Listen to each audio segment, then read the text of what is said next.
Okay, this one is definitely on my list only for personal reasons. I'm not going to try it as anything else. It's not scary. It's not even Halloween related.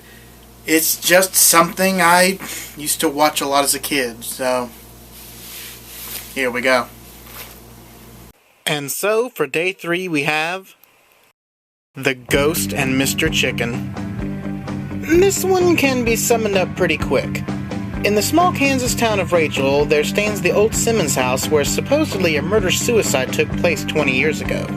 Luther Heggs works at the local newspaper as a typesetter, but dreams of becoming a reporter. He gets his chance when he's asked to spend the night in the Simmons house on the anniversary of the deaths. He hears some creepy noises and finds a hidden passageway. He also comes across a blood-stained organ that starts to play by itself. And finally, he sees a picture of Mrs. Simmons, the woman murdered 20 years ago, with a pair of pliers stuck in its throat and bleeding. He writes about what he sees and becomes something of a local hero. However, Nicholas Simmons, the nephew of the deceased owners of the house, has finally gotten the legal matters of inheriting the house cleared up and plans on tearing it down as soon as he can. Some concerned citizens of Rachel, particularly the overbearing Mrs. Maxwell, go out of their way to hinder his plans though. Simmons decides to take care of this problem by suing Luther for lying about his family's old house and thereby discrediting the Simmons name. If Luther can be made to look like a liar, then his public support would go away along with interest in the house. On court order, Luther takes everyone to the house where it at first appears that he was lying because everything looks and acts normal. No playing organ or bleeding pictures. But just as everyone leaves, it is revealed to Luther that everything he saw the night he stayed at the house was orchestrated by Kelsey, the old gardener.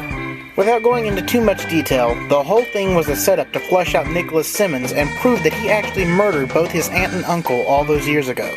So, there's actually no ghost in this movie. Well, unless you count the movie's last gag. Luther is marrying his girlfriend when this happens.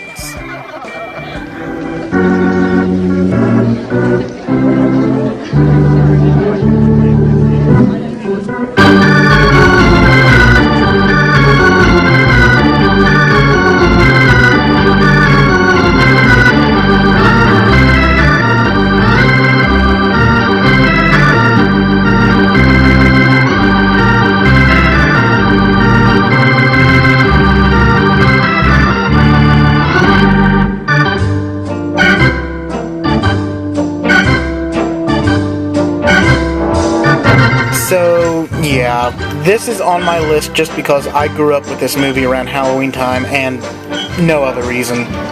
But I still recommend you watch it, if for no other reason than Don Knotts' slapstick. So please, give it a look-see. Well, see you tomorrow, folks. Until then, pleasant nightmares.